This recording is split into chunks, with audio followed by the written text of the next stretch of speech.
Voici 4 manières d'être généreux envers son prochain. Aujourd'hui maintenant, la générosité est en train de perdre sa place dans notre société. Dans notre monde d'hommes aujourd'hui, beaucoup de personnes n'arrivent plus à être généreux. Pourquoi? Tout simplement parce qu'ils ont été victimes de l'ingratitude. Ils ont été victimes des gens à qui ils ont fait du bien, qui ont été ingrats en retour envers eux.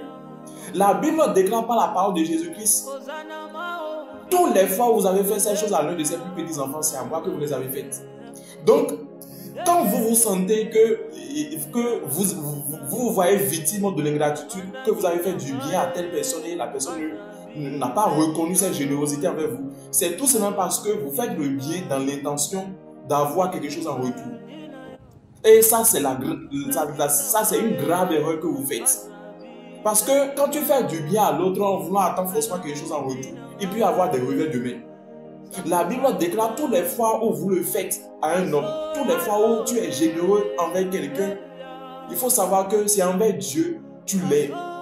C'est envers Dieu que tu es généreux. Donc toi qui as été déjà généreux, tu as déjà manifesté ta générosité envers quelqu'un et tu as vu que cette personne n'a pas été reconnaissant peut-être avec toi en retour. Il ne faudrait pas que tu baisses les bras et que tu deviennes une personne méchante. Il ne faudrait pas que tu noircis ton cœur, tu obscurcis ton cœur et tu refuses de continuer de manifester de la générosité. Parce qu'il faut savoir que la générosité est toujours récompensée. C'est toujours béni parce que c'est la première qualité de Dieu. Parce que Dieu déjà dans sa divinité, notre Créateur dans sa divinité, c'est un esprit qui nous donne tout, sans rien attendre en fait en retour. Et il l'a prouvé en fait déjà plusieurs fois. Et il continue de le prouver dans la vie de chaque fils et fille que nous sommes de notre Créateur. Donc, il y a 4 manières que vous pouvez passer pour pouvoir manifester votre générosité envers vos proches et envers également vos connaissances. Déjà, la première manière, il faudrait que quand vous voulez être généreux, donnez aux autres avec joie et sans obligation. Ça, c'est la première manière par laquelle vous pouvez être généreux. Vous pouvez manifester votre générosité. Il faudrait que vous donnez sans contrainte. Beaucoup de personnes donnent parce qu'ils se voient forcés ou bien se voient dans une obligation. D'autres font du bien à leur prochain ou bien donnent quelque chose à son prochain. Mais il n'y a pas la joie. Quand tu vois que tu veux donner quelque chose à quelqu'un et tu n'as pas de la joie à donner cela, le mieux c'est de garder ça. Le mieux c'est de laisser tout tomber. Parce que ça, ce n'est pas de la générosité. Là, tu en es de perdre ton temps. Donc, quand vous voulez être généreux avec quelqu'un, vous voulez donner quelque chose à quelqu'un, il faudrait que vous le fassiez avec joie et sans obligation.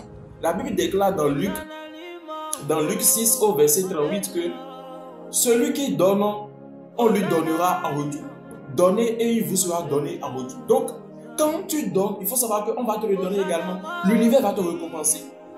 Donc, tu ne dois pas en fait sentir comme une contrainte ou bien, c'est-à-dire, tu n'as pas le cœur joyeux pour pouvoir le faire. Quand tu vois que tu n'as pas le cœur joyeux pour pouvoir le faire, le mieux c'est de laisser. Parce que la bonne générosité se donne avec un cœur joyeux. Deuxième manière d'être une personne généreuse, de manifester sa générosité, il s'agit d'être fidèle dans les peu de choses. Une fois dans le temple, au moment où on faisait la collecte, il y avait une veuve qui est venue donner 2 petites pièces d'argent. 2 petites pièces qu'il a mis dans le panier. Mais à la fin, Jésus-Christ disait quoi? Cette veuve a donné plus que tous ceux qui ont donné pendant la collecte. Et pourquoi Jésus-Christ en fait a dit ça? Parce que le peu que la veuve elle a, c'est ça elle a donné. Mais les autres ont donné selon leur calcul, ont donné selon leur superflu. Ça voudra dire que quand vous voulez aider l'autre, quand vous voyez même que ce que vous avez, c'est pas beaucoup et c'est un peu, vous pouvez le faire. Parce que c'est en cela que Dieu voit votre cœur, le cœur d'amour que vous avez pour pouvoir vous bénir.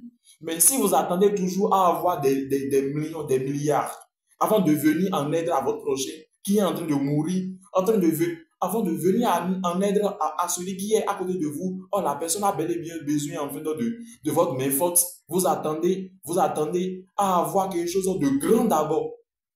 Même avec le peu que vous avez déjà, vous pouvez être généreux envers l'autre. Donc ça, c'est la deuxième manière.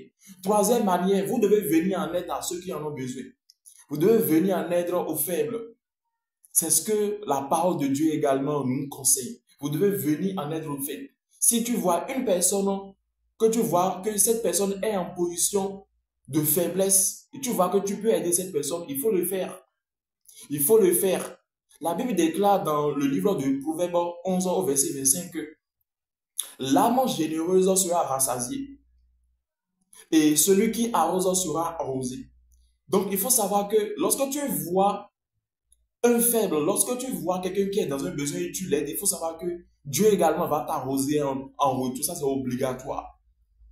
Quatrième et dernière manière par laquelle vous pouvez être généreux, vous pouvez manifester votre générosité. Si d'abord vous êtes nouveau ou bien nouvelle sur cette chaîne, il est très important de vous abonner parce que nous partageons des vidéos édifiantes chaque jour sur cette chaîne pour pouvoir sauver des vies. Et c'est important de partager cette vidéo à un proche parce que ça va obligatoirement éveiller la conscience de quelqu'un.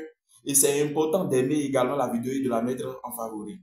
Déjà, la dernière manière par laquelle vous devez passer pour pouvoir aider votre prochain, être généreux envers vos proches, il s'agit d'offrir vos talents et votre temps aux autres.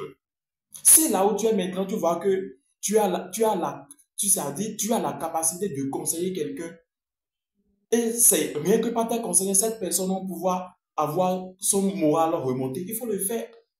Si tu as le talent en fait d'enseigner, il faut enseigner l'autre pour pouvoir l'aider. Si tu vois que tu as le talent en fait d'encourager, tu as le talent en fait de parler aux gens pour pouvoir les encourager, de parler aux gens, de parler en fait à un prochain ou bien de parler à quelqu'un pour pouvoir peut-être le motiver ou bien le coacher, il faut le faire. La générosité également passe par l'application de l'exercice de nos talents pour pouvoir aider nos proches. Il y a également en fait notre temps, le fait de donner en fait son temps à quelqu'un, à aider quelqu'un, à marcher avec quelqu'un, à être en train d'épauler et soutenir quelqu'un. C'est de la générosité. Il faut savoir que quand vous êtes généreux, Dieu vous comble de sa paix. Quand vous êtes généreux, Dieu vous comble de sa grâce, Dieu vous comble de ses bénédictions. Vous avez une récompense éternelle de l'univers quand vous êtes une personne généreuse. Que Dieu vous bénisse, que la paix de Dieu demeure avec vous et à la prochaine.